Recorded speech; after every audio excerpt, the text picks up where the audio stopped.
घर से बाहर निकलना, अपने पैरों पर खड़े होना।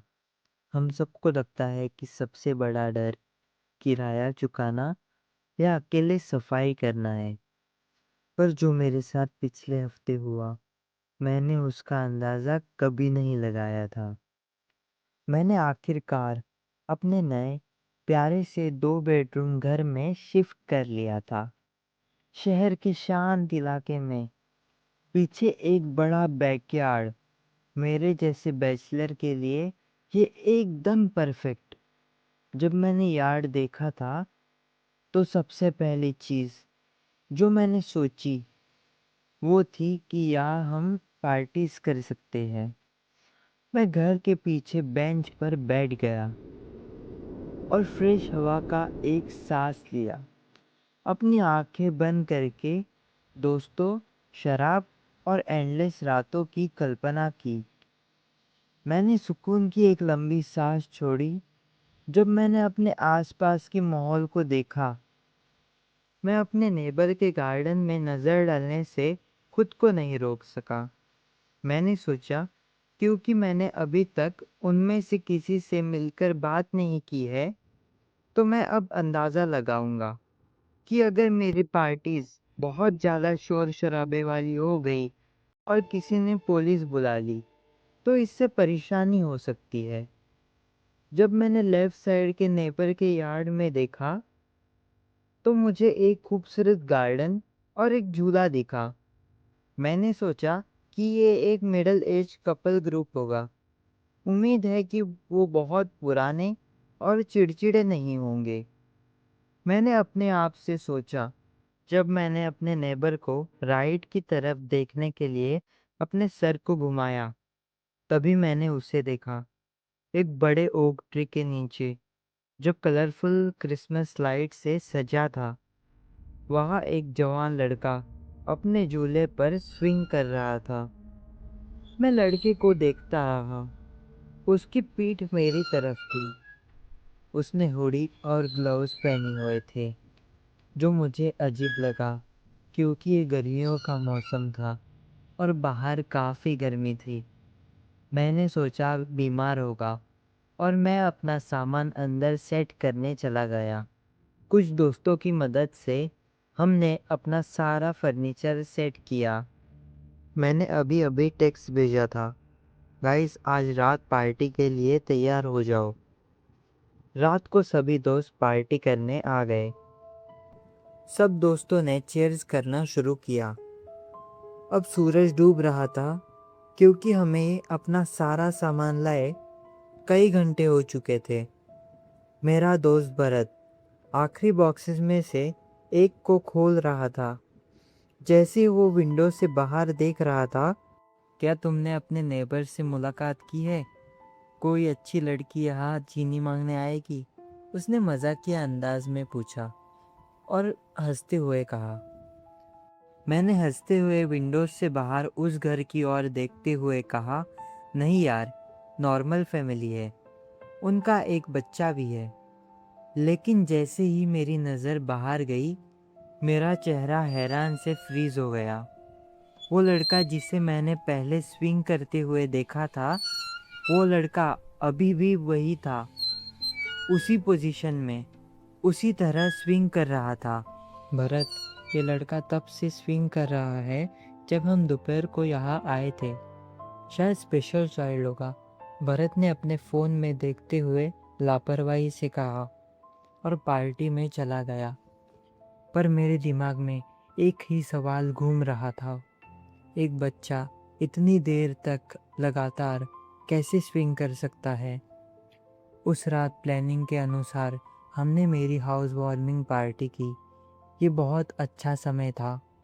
मैंने अपने दोस्तों और कजिन्स का स्वागत किया।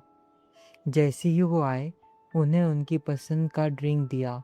हम सुबह के 3 या 4 बजे तक बाहर थे। जब मौसम अचानक ठंडा हो गया और हल्की सी बारिश शुरू हो गई, तो सब अंदर भाग गए। मैं इसे तब तक झेलने के लिए तैयार था जब तक ये ख़त्म ना हो जाए। मैंने अंदर जाने से पहले जमा हुआ कचरा साफ किया। मैंने कैन्स और बॉटल्स उठाए और फिर मैं मुड़ा। वो लड़का अब भी बाहर था और अपने स्विंग पर बैठा था। वो अभी भी उसी पोजीशन में था, उसी आउटफिट में जैसे मैंने उसे दिन भर देखा। पीठ मेरी तरफ थी, वही हुडीज और ग्लव्स पहने थे। मैं वहाँ 1 मिनट के लिए सोच में डूब गया। तभी मेरे पीछे से मैंने एक लाउड आवाज़ सुनी, हाय नेबर। मैंने जंप किया और पीछे मुड़ा।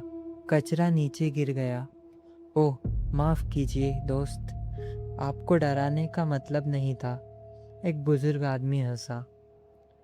वो स्लीपर्स पहने हुए था, जैसे वो मेरे हाथ मिलाने के लिए वेट कर रहा था।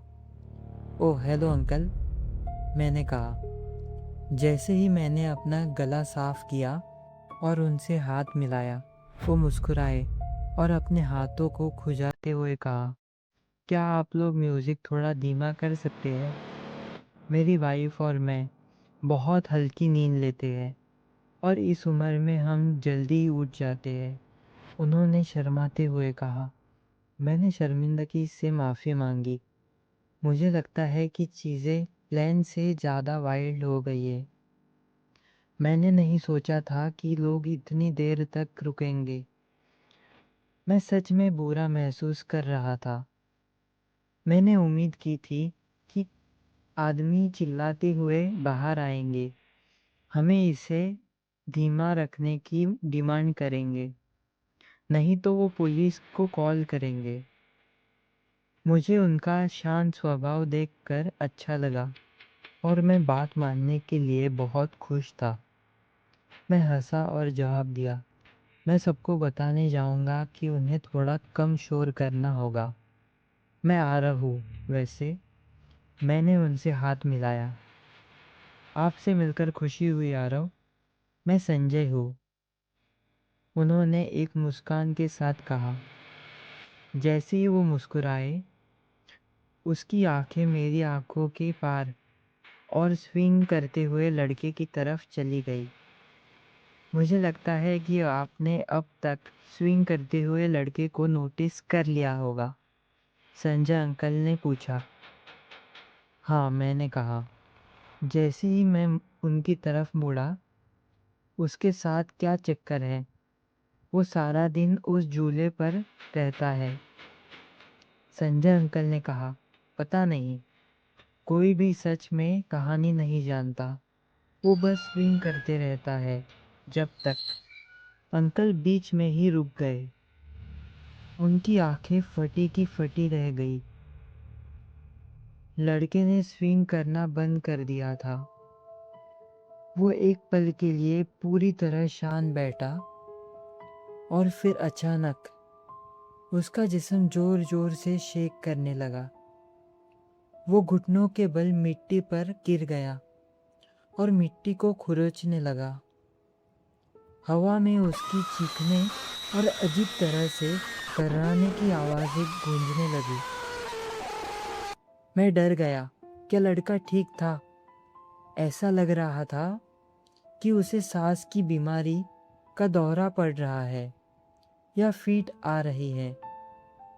मैं मदद करने के लिए लड़के की तरफ भागने लगा, लेकिन कुछ कदमों के बाद रुक गया। उसकी माँ, मिसेस अंजलि, दौड़ते हुए बाहर आई। वो बेहद ही कमज़ोर और बिखरे बालों वाली औरत थी, जैसे सदियों से सोई ना हो। उसके हाथ में एक ऑरेंज केमिकल बॉटल थी। उसके लड़के तक पहुंचने के बाद वो घुटनों के बल बैठ गई और अपने हाथों में कुछ सफ़ेद गोलियां डाली। इससे पहले कि वो अपने बेटे को गोलियां देने की कोशिश खत्म कर पाती, उसने उसका हाथ पकड़ लिया और अपने चेहरे को उसके हाथ की हथेली में दबा दिया। गोलियां इनहेल करने लगा। मिसेस अंजलि पीछे हट गई और अपनी कलाई को रगड़ने लगी और ऐसा लग रहा था कि लड़के ने उसे चोट पहुंचाई है। संजय अंकल और मैं बिना एक शब्द बोले देखते रहे। एक या दो पल के बाद लड़का बस अपने पैरों पर वापस उठ गया, अपने स्विंग पर वापस बैठ गया और अपनी नॉर्मल एक्टिविटी रिज्यूम कर दी। मिसेस अंजलि ने अब खाली ऑरेंज बोतल पकड़ी और वापस अंदर चली गई। अब भी अपनी कलाई पकड़े हुए थी। संजय अंकल और मैं दोनों डरे हुए थे। हमें कोई आइडिया नहीं था कि हमने अभी क्या देखा था। मैंने लड़के को ऐसे पागल होते हुए पहले देखा है, लेकिन इतना बुरा कभी नहीं। मैं शर्त लगाता हूँ कि जो भी कंडीशन उसके पास है वो बढ़ती जा रही है, संजय अंकल ने कहा। एनीवेज, मेरी पत्नी शायद चिंतित हो रही होगी। आपकी रात अच्छी हो, आरव। हाँ, मैंने उनकी तरफ मुड़कर कहा। आपसे मिलकर खुशी हुई अंकल। हम दोनों अपने अपने घरों में वापस चले गए। पार्टी खत्म हो रही थी जब मैं अंदर गया और मैं हैरान था।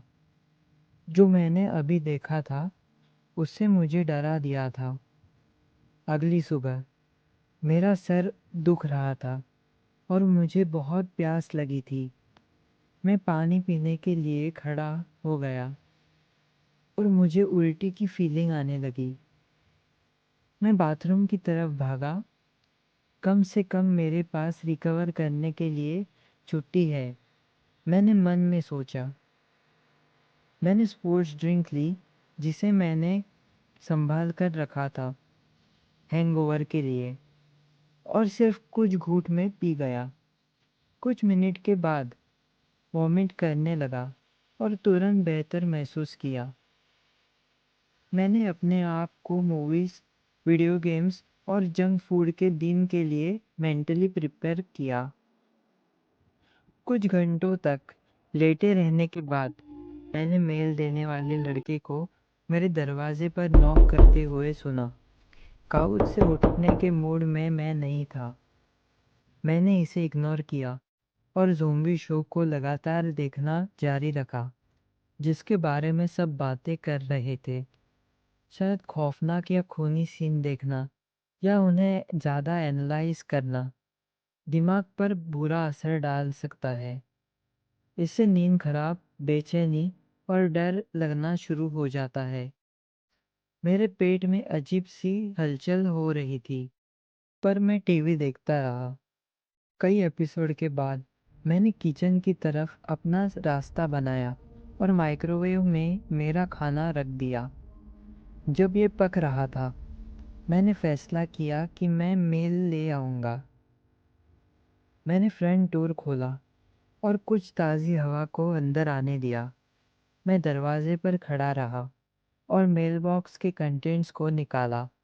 जंक मेल और बिल्स के माध्यम से देखते हुए जब मैंने देखा कि मुझे एक पैकेज मिला है, बॉक्स को और डिटेल के साथ स्कैन किए बिना मैं छोटा बॉक्स अंदर लाया और टेप काट दी।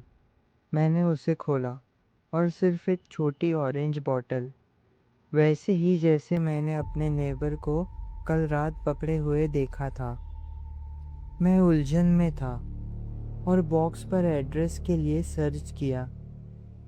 मेलमैन ने इसे गलत घर में डिलीवर कर दिया था। चिढ़ते हुए मैं एक लंबी सांस छोड़ गया। मैं तैयार होने और किसी भी चीज़ के लिए घर छोड़ने के मूड में नहीं था। नए नेबर से मिलने के लिए तो बिल्कुल नहीं, ताकि मैं उन्हें बता सकूं कि उनके बेटे की गोलियां मेरे पास आ गई है। मैं अपने बैक विंडो से बाहर देखा और देखा कि लड़का हमेशा की तरह स्विंग कर रहा था। मैंने अपने माइक्रोवेव को बंद होते हुए सुना, जिससे मुझे पता चला कि मेरा खाना तैयार हो गया है। बच्चे पर एक आखिरी नज़र के साथ मैंने अपने आप से कहा, गोलियां बाद में दे दूंगा, क्योंकि लड़के ने रात से पहले कई गोलियों को खा लिया था। मैंने गोलियों की बोतल को एक तरफ फेंक दिया और किचन की तरफ मुड़ गया। खाना खाने के बाद मैं बहुत थका हुआ फील कर रहा था।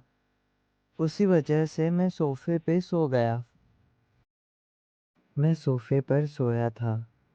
थोड़ी देर बाद मेरी नींद खुली। मेरे घर के बाहर किसी की आवाज़ आई। एक बड़े व्हीकल के हॉर्न की आवाज़, जो मेरे दिमाग में गूंज रही थी।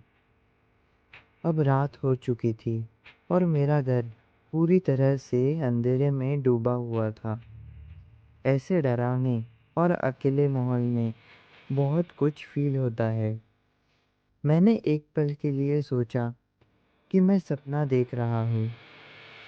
मैं अपने पैरों पर खड़ा हो गया और मैं अपने फ्रंट विंडो से बाहर देखा। एक भीड़ मेरी लॉन में गैदर हो गई थी। वो एम्बुलेंस थी जो उस बच्चे के घर के बाहर पार्क थी। मैंने एक लाइट कोट पहना और अपने घर से बाहर गया। भीड़ में संजय अंकल कई और लोगों के बीच में खड़े थे, जिन्हें मैं अंदाज़ा लगा रहा था कि वो नेबरहुड के रेसिडेंट्स होंगे। हे अंकल, यहाँ क्या हुआ है? उनकी आंखें अभी भी उस सीन पर टिकी हुई थी जो नेक्स्ट डोर हो रहा था। उन्होंने जवाब दिया, हम पक्का नहीं जानते। हमें लगता है कि घर में किसी के साथ कुछ हुआ होगा। मिस्टर अजय डॉक्टर के साथ बात कर रहे हैं और घबराए हुए लग रहे हैं। मैंने उस आदमी को देखा जिससे संजय अंकल बात कर रहे थे। उनकी पत्नी की तरह मिस्टर अजय भी ऐसा लग रहा था जैसे उनका शरीर थका हो। उन्होंने एक लूज टी शर्ट पहना था जो दिखा रहा था कि वो कितने स्किनी थे। वो अपनी आंखें ढक रहे थे और अपने आप से कुछ बड़बड़ा रहे थे। मैं अभी भी उस परेशान आदमी को देख रहा था। तभी मेरे आसपास हो रही हल्की फुसफुसाहट अचानक तेज शोर और हंगामे में बदल गई। मैं उस बच्चे के घर के दरवाजे की तरफ मुड़ा और मेरे शरीर में खौफ बढ़ने लगा। दो पुलिस ऑफिसर घर से बाहर निकले। उसके बाद एक डॉक्टर, जिसने एक स्ट्रेचर बाहर निकाला। स्ट्रेचर के ऊपर मिसेस अंजलि का खून से लगा हुआ शरीर था, जो देखने में बेजान लग रहा था। जहां हम खड़े थे, वहां से हमें उस औरत की पीली कलाइयाँ दिख रही थी, जो साइड में ढीली लटक रही थी। खून नीचे बह रहा था और उसकी उंगलियों से टपक रहा था। वो हिलने लगी और उसका सर हिलने लगा। जब डॉक्टर ने उसके चेहरे पर ऑक्सीजन मास्क लगाया और स्ट्रेचर को एम्बुलेंस में चढ़ा दिया, मैं संजय अंकल की तरफ मुड़ा, जो भीड़ के ऊपर देखने के लिए अपने पैरों के टिप्स पर खड़े थे। पुलिस ऑफिसर में से एक हमारे घबराए हुए ग्रुप की तरफ आया और हमें वहां से हटने और अपने अपने घरों में वापस जाने का ऑर्डर दिया। सब लोग ऑफिसर से एक के बाद एक सवाल पूछने लगे। क्या हुआ था उन्हें और क्या वो ठीक है? सब लोग, आपको फिक्र करने की ज़रूरत नहीं है। ऐसा लगता है कि जंगली कुत्तों के एक ग्रुप ने मिसेस अंजलि पर उनके बैकयार्ड में अटैक किया है। तब से हमने उन जानवरों को ढूंढ लिया है और उनसे पैदा होने वाले खतरे को ख़त्म कर दिया है। और ये कहते वक्त वो सामने खड़े किसी भी व्यक्ति से आंखों का कांटेक्ट करने से बच रहा था। ये बिल्कुल साफ था कि वो झूठ बोल रहा है, चाहे वो सच छुपाने की कोशिश कर रहा था। मैंने अपना हाथ उठाया और भीड़ के ऊपर दिखाया। और उस लड़के का क्या? क्या वो इंजर्ड था? ऑफिसर ने मुझे इरिटेट नज़र से देखा और गला साफ किया। फिर उसने हिचकिचाते हुए कहा कि वो लड़का अटैक की जगह के आसपास कहीं भी नहीं था। हमने सोचा कि वो डर गया और सुरक्षा के लिए भाग गया और हम बच्चे को ढूंढने की प्रोसेस में हैं। अगर कोई उसे देखता है तो कृपया तुरंत 100 पे कॉल करे। ये कहने के बाद ऑफिसर अपने पीछे खड़ी भीड़ की तरफ मुड़ा। और लगभग दौड़ते हुए अपनी पुलिस कार की तरफ वापस चला गया। मैं संजय अंकल की तरफ मुड़ा, जो परेशानी के लुक में रहते थे। वो मुड़े और एक लापरवाह होने जैसा स्माइल किया और अपने रास्ते पे निकल गए। मैं वहाँ एक पल के लिए खड़ा रहा। जब भीड़ धीरे-धीरे कम हो गई, क्या ये मेरी गलती थी? क्या इसका गोलियों के साथ कुछ लेना-देना था? मैंने जल्दी से उन डरावने गोलियों को नज़रअंदाज कर दिया, जो मेरे दिमाग को परेशान कर रहे थे, और मैं अपने घर वापस चला गया। मैं फ्रंट डोर से अंदर आया, जिसे मैंने लापरवाही से खुला छोड़ा था। मैंने उसे अपने पीछे बंद कर दिया, फिर अपने सर को अपने हाथों से पकड़ लिया। मेरे अंदर बहुत सारी इमोशंस एक साथ चल रही थी। जब मैं अपने अगले कदम के बारे में गहराई से सोच रहा था, मुझे पता था कि मुझे उन गोलियों को अपने घर से बाहर निकालना होगा। हालांकि इसके सफल होने के चांसेस बहुत कम थे। मैं जानता था कि मैंने कम से कम एक फेडरल क्राइम कमिट किया था। जब मैंने अननोइंगली किसी और का मेल खोला, मैंने फैसला किया कि मैं गोलियों का बॉक्स उस बच्चे के घर के मेल बॉक्स में रख आऊँगा और वापस अंदर आ जाऊँगा। मैंने सोफे से गोलियाँ ली और बैक विंडो के बाहर देखा। ओक ट्री पर क्रिसमस लाइट्स हमेशा की तरह चमक रही थी और नीचे पड़े हुए भयानक क्राइम सीन को ब्राइट कर रही थी। खून और फटे कपड़े जमीन पर पड़े थे। तभी मैंने उन्हें देखा। लड़के के ग्लव्स और हुडी खून के बीच पड़े थे।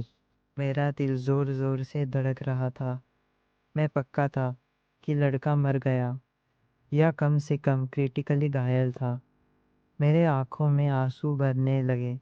जैसे मैंने विंडोसिल पर अपना हाथ बैंग किया, अचानक एक तेज आवाज का झटका मेरे घर के अंदर से आया। आवाज का अचानक आना और उसके बाद छा गई गहरी खामोशी उस सीन को ज़्यादा नोटिसेबल बना रही थी। उस उदास और भरी खामोशी के बीच मैंने वो आवाज़ सुनी, मेरे बेडरूम से आने वाली एक हल्की क्रीपी सी आवाज़। मैं डर के मारे बिल्कुल जम गया और मुश्किल से सांस ले पा रहा था। मैं ध्यान से किसी और आवाज़ के लिए सुन रहा था। मैंने वो आवाज़ दोबारा सुनी, एक और गूंजती हुई आवाज़, अब लाउड और ज़्यादा, लगभग एक गुड़गुड़ाती हुई आवाज़। मेरे घर में लाइट्स अब भी ऑफ थी। मैं जमा हुआ था। मेरा शरीर मेरे दिमाग के मूव करने की इच्छा के खिलाफ था। जैसे ही मेरी आंखें अंधेरे की आदत डालने लगी, मैं बस जानता था कि मैं वहाँ से भागने वाला हूँ। मैं अपना फ़ोन निकाला और फ्लैशलाइट चालू किया।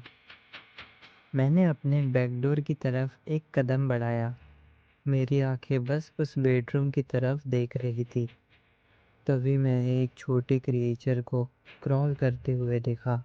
ये कोई इंसान दिख रहा था, लेकिन वो जानवरों जैसे चार पैरों पर खड़ा था। जिस तरह से वो मूव कर रहा था, वो बहुत क्रीपी था। वो धीरे धीरे मूव कर रहा था और उसका सर ज़मीन पर था। मैंने क्रिएचर से वही गुड़गुड़ाती हुई आवाज़ सुनी और रियलाइज़ किया कि ये ज़मीन को सूंघ रहा था। और जो आगे हुआ, वो अब भी मुझे डर का एहसास कराता है जब मैं उसके बारे में सोचता हूँ। फ्लैशलाइट ऐप जिसे मैंने ओपन किया था, वो अचानक से ऑन हो गया। फ्लैशलाइट ने अंधेरे को चीर दिया और अब वो मॉन्स्टर जैसी फिगर मुझे क्लियरली दिखने लगी। मैं सिक फील कर रहा था। क्या आप कभी नाइटमेयर के बीच में वो फीलिंग पाते हैं जहाँ आपको शक होने लगता है कि आप रियलिटी में नहीं हैं और आप खुद को उठने के लिए भीख मांग रहे हैं? वो बहुत गहरी और बेचैन कर देने वाली फीलिंग मेरे पूरे शरीर में दौड़ गई। मेरे सामने वो छोटा बच्चा खड़ा था, जिसके पास वो सभी कपड़े थे जो वो आमतौर पर पहनता था। मैं उसे वैसे देख पा रहा था जैसे वो असल में था। ये कोई नॉर्मल बच्चा नहीं था। उसकी स्किन फटी और बहुत घिसी हुई थी। उसके शरीर पर झुर्रियाँ और निशान पड़े हुए थे। उसने धीरे-धीरे अपने सर को ऊपर उठाया। हमारी आंखें मिली। मेरी मूव करने की क्षमता पूरी तरह से खत्म हो गई थी।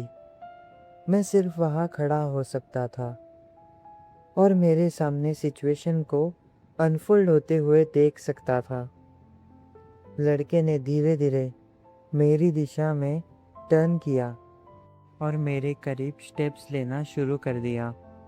मेरा दिमाग घबराहट और उलझन की वजह से सही तरह से काम नहीं कर रहा था और मुझे लगा कि मौका मिलने से पहले मैं बेहोश हो जाऊंगा। उसकी आंखें मेरी आंखों में देख रही थी। मैं उससे वापस घूरता रहा। डर की वजह से अभी भी बिल्कुल जम गया था। उसने धीरे-धीरे अपनी नज़र मेरी आंखों से हटाकर मेरे हाथ की तरफ करनी शुरू की, जिसमें मैंने अभी भी गोलियों की बोतल पकड़ी हुई थी। जैसे ही उसने रियलाइज़ किया कि मैंने क्या पकड़ा था, उसने खामोशी तोड़ दी और एक बहुत ही भयानक तेज चीख मारी। इस चीज़ ने मुझे बेहोशी की हालत से बाहर निकाला और मैं नीचे गिर पड़ा, लेकिन अब भी उस लड़के की तरफ ही फेस किया हुआ था। वो झुक कर बैठ गया ताकि उसका चेहरा मेरे चेहरे के लेवल पर आ जाए। उसका मुंह अभी भी फूला हुआ था, जिससे उसके टेढ़े-मेढ़े दांत दिख रहे थे। उसके दांतों पर अभी भी कुछ टुकड़े चिपके हुए थे, जिन्हें मुझे लगा कि वो उसकी माँ के फ्लैश के टुकड़े थे। उसने अपने हाथों को मेरी तरफ स्ट्रेच किया और अपने खून से सने हुए हाथों को धीरे-धीरे सीधा किया। मैं जानता था कि वो किसके पीछे था। मैंने अपने हाथों को ऊपर उठाया और कांपते हाथों के साथ छोटी ऑरेंज बॉटल को खोलना शुरू किया। मैंने बच्चे की हथेली में कई गोलियां डाली और 1 मिनट के लिए वेट किया और नहीं जानता था कि समय इतना धीरे मूव कर रहा था। मैं बस चाहता था कि वो चला जाए। आखिरकार लड़के ने अपना मुंह बंद कर दिया और उसकी होठों पर हल्की सी मुस्कान आ गई। वो मुड़ गया और बैकडोर की तरफ चलने लगा। जाते जाते उसने मुझे एक आखिरी बार देखा। फिर उसने अपना सर पीछे की तरफ झुकाया और जो गोलियां मैंने उसे दी थी, उसने एक साथ सभी गोलियां निगल ली। उसने दरवाज़ा धक्का देकर खोला और अपनी महफूज जगह की तरफ वापस चला गया। मैंने देखा कि लड़का अपने स्विंग पर जाकर बैठ गया और आगे पीछे झूलने लगा, जैसे कुछ भी अजीब ना हुआ हो। उस रात को 1 हफ्ता बीत चुका है और मैंने प्लान के मुताबिक गोलियां वापस कर दी है। मिसेस अंजलि अभी भी क्रिटिकल कंडीशन में है और अब उनके पति ने अपने बेटे को वो मिस्टीरियस गोलियां देने की जिम्मेदारी ली है। मुझे कभी किसी ने नहीं पूछा कि उस रात असल में क्या हुआ था। मैंने इंसिडेंट को रिपोर्ट नहीं किया। मैं जल्द ही यहाँ से शिफ्ट होने का प्लान बना रहा हूँ, शायद सिटी के किसी अपार्टमेंट में। उस रात से डर मेरे दिमाग में लगातार चलते आ रहा है और मुझे बहुत परेशान कर रहा है। मेरा बैकयार्ड अब भी पार्टी से मैस है और मुझे इसे साफ करने के लिए वापस जाने की हिम्मत नहीं है। इसकी वजह यह है कि उस डरावनी रात के बाद से जब भी मैं खिड़की से बाहर झाँकता हूँ, वो लड़का मेरे घर की तरफ मुँह करके स्विंग पर बैठा हुआ ज़रूर दिखाई देता है और वो मेरी आंखों में देखकर एक भयानक मुस्कान मुस्कुराता है। अगर आपको ये कहानी पसंद आई हो तो वीडियो को लाइक करें और चैनल को सब्सक्राइब करें। कमेंट में ज़रूर बताएं कि आप ये कहानी कहाँ से देख रहे हैं, और अगर आपके पास कोई डरावनी कहानी है जो आप हमारे साथ शेयर करना चाहते हैं, तो उसे इस ईमेल आईडी पर भेजें। मिलते हैं आपको ऐसी एक और डरावनी कहानी के साथ। तब तक के लिए अलविदा।